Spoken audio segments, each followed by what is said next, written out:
Mike Dorricott was 47 when he died from cancer caused by hepatitis C. Now, he picked up the virus from contaminated blood that he'd been given during a routine dental operation. In the years leading up to his death, he campaigned for justice, not only for himself, but the thousands of other victims of what's been described as one of the biggest treatment scandals in the history of the NHS. After he died, his daughter Sarah took up the mantle, giving evidence at a public inquiry.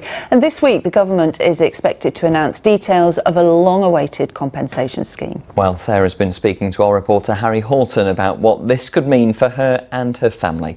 This is her story. He was a really healthy, fit, active guy. He had a really high-flying job. He travelled around the world. We went skiing, scuba diving, and we just had a really great childhood when he was well. Sarah Dorricott lost her father, Mike, 7 years ago. His life cut short by the hepatitis C he contracted through a contaminated blood clotting agent he was given at age 15 for haemophilia. The treatment for hepatitis C was awful, really, really awful. The interferon treatments, they ruined him mentally, physically. It's really upsetting to see someone go through such a invasive treatment, and then the aftermath afterwards. He was a completely different person. Mike was one of thousands given contaminated blood by NHS doctors in the 1970s and 80s. The blood product factor 8 was sourced from high-risk donors like prisoners, drug addicts and prostitutes. To date, more than 3,000 people who contracted hepatitis have died. After decades of campaigning, including from victims like Mike, a public inquiry was set up in 2017. He tried his hardest to investigate every single angle and lobby MPs, and I think that was his way of coping with it.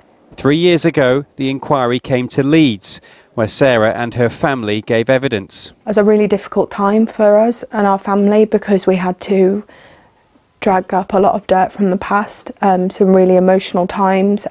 Giving evidence itself was nerve-wracking, and none of us slept and we hardly ate, and it just, once it was done, we were glad that we had done it, and we knew that Dad would have been proud of us. Last month, an interim report called for compensation payments to victims and their widows, although not yet to other family members. No amount of money could ever replace the loss of my dad. It's an incomprehensible number, but any amount of money that could be compensated is more of an admission of fault, and that's what we are looking for. We want culpability, and we want people to be held accountable. Won 2 gold medals for golf. Wow. I proudly show them to my son, and he's just fascinated with them. Mike Dorricott never got to meet his 2 grandchildren. His daughter Sarah and hundreds of other bereaved families will keep fighting for justice. Harry Horton, ITV News. Harry Horton there talking to Sarah Dorricott from Leeds. And of course we will keep you up to date with any developments as and when the government outlines the details of any compensation scheme right here on Calendar.